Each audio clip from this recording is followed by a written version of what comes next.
Complicate में topic रहेगा स्थानीय स्वशासन।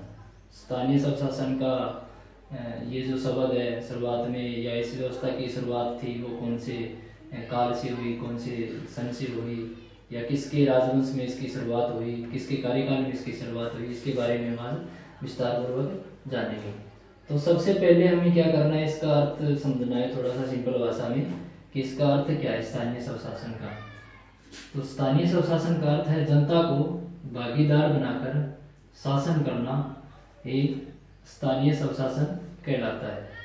तो स्थानीय स्वशासन में क्या है, इसके अंतर्गत जो हमारे ग्रामीण और शहरी क्षेत्र की जनता है उसको कुछ पावर और शक्ति देना ताकि वो अपने एक नेता का चुनाव कर सके और उसके आधार पर अपना जो विकास कार्य है वो संपन्न कर सके। अब आती है बात इसके प्रकार की। स्थानीय स्वशासन के दो प्रकार हैं। कितने प्रकार हैं? दो। जो पहला प्रकार है वो है आपका ग्रामीण स्थानीय स्वशासन। क्या नाम है? ग्रामीण स्थानीय स्वशासन। जो आपका दूसरा प्रकार है वो है शहरी स्थानीय स्वशासन। तो हम इसको दो भागों में बांट सकते हैं। जो पहला हमारा प्रकार है वो रहेगा हमारा स्थानीय स्वशासन। स्थानीय स्वशासन में ग्रामीण और शहरी दो अलग अलग पार्ट है, दोनों स्तरों पर अलग अलग प्रकार से हमारी जो शासन व्यवस्था है वो लागू है वर्तमान में। अब देखते हैं जो ग्रामीण जो हमारा स्थानीय स्वशासन है उसका नाम क्या रखा गया था, क्या नाम से उसको बुलाते थे। तो जो हमारा ग्रामीण स्तर का जो प्रशासन है उसको बोला जाता था पंचायती राज व्यवस्था। क्या बोला जाता था?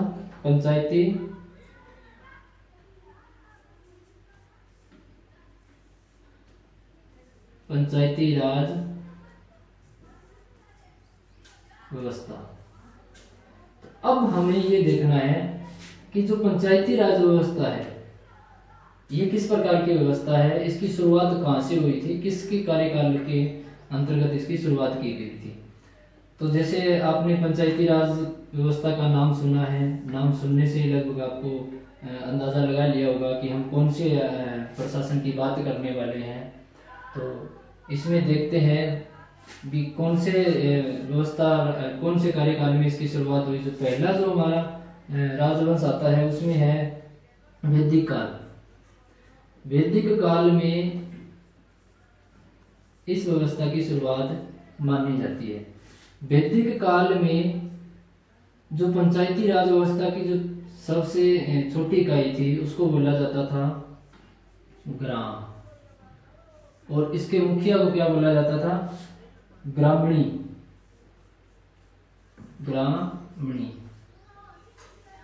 यानी जो पंचायती राज व्यवस्था है इसकी जो शुरुआत है वो वैदिक काल से मानी जाती है।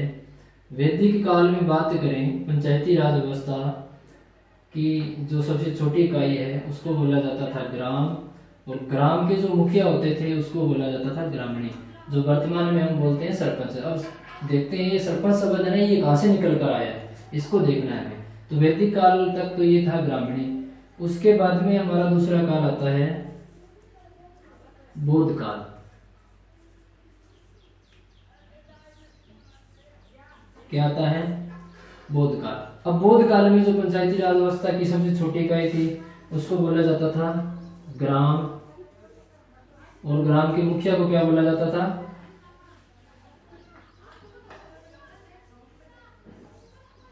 ग्राम योजक।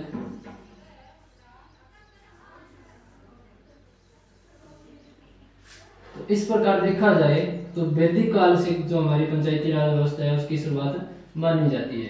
तो पहले में क्या है? छोटी इकाई ग्राम, और ग्राम के जो मुखिया थे उसको ग्रामणी। बौद्ध काल में फिर यही हुआ, छोटी इकाई को ग्रामणी और उसके बाद में ग्राम योजक। इसके बाद में अगर बात करें तीसरे काल की तो तीसरा काल हमारा मौर्य काल। अब मौर्य काल में जो पंचायती राज व्यवस्था की सबसे छोटी इकाई थी उसको बोला जाता था ग्राम, और जो ग्राम का जो मुखिया था उसको बोला जाता था ग्रामिक। क्या बोला जाता था? ग्रामिक। अब जो मौर्य काल की बात करें तो मौर्य काल का संबंध रहा है अर्थशास्त्र से। आपने नाम सुना होगा, अर्थशास्त्र। अब बात देखने वाली ये है कि मौर्य काल का जो संबंध रहा अर्थशास्त्र से, और आपको पता ही है अर्थशास्त्र का संबंध है वो है राजनीति से, यानी राजनीति अर्थशास्त्र से संबंधित है। अर्थशास्त्र में राजनीति का जिक्र किया गया है, और जो अर्थशास्त्र लिखने वाले थे कौटिल्य, बताइए आपको, कौटिल्य थे, उन्होंने अर्थशास्त्र की रचना की थी। और अर्थशास्त्र में भी इसकी जो छोटी इकाई थी ग्राम, पंचायती राज व्यवस्था की, इसको बोला जाता था ग्राम। ग्राम के जो मुखिया थे उसको भी ग्रामिक इन्होंने शब्द दिया। और अगर बात करें अर्थशास्त्र की तो अर्थशास्त्र में भी इस जो व्यवस्था है इसका समर्थन किया गया है, या इस व्यवस्था को लागू करने की कुछ बातें इसमें कही गई है। इसके बाद में हम बात करें तो हमारा काल, यहां से मैं एक बार थोड़ा सा हटा रहा हूं इसको, अर्थशास्त्र को। अब हमारा जो काल आता है उसके बाद में देखते हैं मुगल काल। अब मुगल काल में पंचायती राज व्यवस्था का जो सबसे छोटी इकाई थी वो ग्राम थी, और जो ग्राम के जो मुखिया थे उसको बोला जाता था मुकद्दम। इनका थोड़ा सा अलग हो गया, मुकद्दम। क्या बोला जाता था? मुकद्दम। इसके बाद में हम बात करते हैं, हमारा काल आता है आधुनिक काल। कौन सा आता है? आधुनिक काल। आधुनिक काल में जो पंचायती राज व्यवस्था की सबसे छोटी इकाई थी उसको भी ग्राम बोला जाता था। और बात करें इसके मुखिया की तो मुखिया को बोला जाता था सरपंच। अब आपकी शायद उम्मीद करता हूं कि यहाँ पर आपको समझ में आ गया होगा स्पष्ट रूप से कि हम आज जो अध्ययन करने वाले हैं, जो हम इसके बारे में जानने वाले हैं, हमारे स्थानीय स्वशासन के बारे में, वो हमारा कौन सा स्वशासन है। तो जो सरपंच शब्द का जो शुरुआत में जो सर्वप्रथम जो प्रयोग हुआ वो आधुनिक काल के अंतर्गत माना जाता है। चलो एक बार देखते हैं, दोबारा इसको रिपीट करते हैं। स्थानीय स्वशासन। स्थानीय स्वशासन में क्या है? जनता को भागीदार बनाकर शासन करना ही स्थानीय स्वशासन कहलाता है। इसके दो प्रकार है। पहला प्रकार है वो हमारा स्थानीय ग्रामीण स्थानीय स्वशासन कहा जाता है उसको। दूसरा है जो हमारा शहरी स्वशासन है। तो जो ग्रामीण जो स्थानीय स्वशासन है उसका नाम क्या रखा गया था? इसका नाम रखा गया था पंचायती राज व्यवस्था। और जो पंचायती राज व्यवस्था की जो शुरुआत हुई थी वो अगर देखा जाए, इसका इतिहास देखा जाए तो वैदिक काल से इसका शुरुआत मानी जाती है। तो वैदिक काल में जो पंचायती राज व्यवस्था की सबसे छोटी इकाई थी उसको बोला जाता था ग्राम, और ग्राम के मुखिया को बोला जाता था ग्रामीणी। इसके बाद में आता है हमारा बौद्ध काल। बौद्ध काल में क्या है? जो सबसे छोटी इकाई थी उसको ग्राम, और जो मुखिया है उसको बोला जाता था ग्राम योजक। उसके बाद में आता है मौर्य काल। मौर्य काल की बात करें तो इसके अंदर भी ग्राम बोला जाता था छोटी इकाई को, और जो मुखिया था उसको ग्रामिक बोला जाता था। फिर बात करते हैं मुगल काल की। मुगल काल में भी पंचायती राज व्यवस्था की सबसे छोटी इकाई हमारी ग्राम रही है। ग्राम नाम दिया गया था, और उसका जो मुखिया था उसको मुकद्दम कहा जाता था। इसके बाद में हमारे आधुनिक काल की शुरुआत होती है। आधुनिक काल में जो हमारा सबसे छोटी इकाई है स्थानीय स्वशासन की, इसको ग्राम कहा जाता है, और ग्राम के जो मुखिया है उसको सरपंच कहा जाता है। तो यहाँ तक आप इसका स्क्रीनशॉट ले लीजिए या आप अपनी कॉपी में इसको नोट कर लीजिए। उम्मीद करता हूँ कि आपको यहाँ तक समझ में आ गया, फिर आगे करेंगे।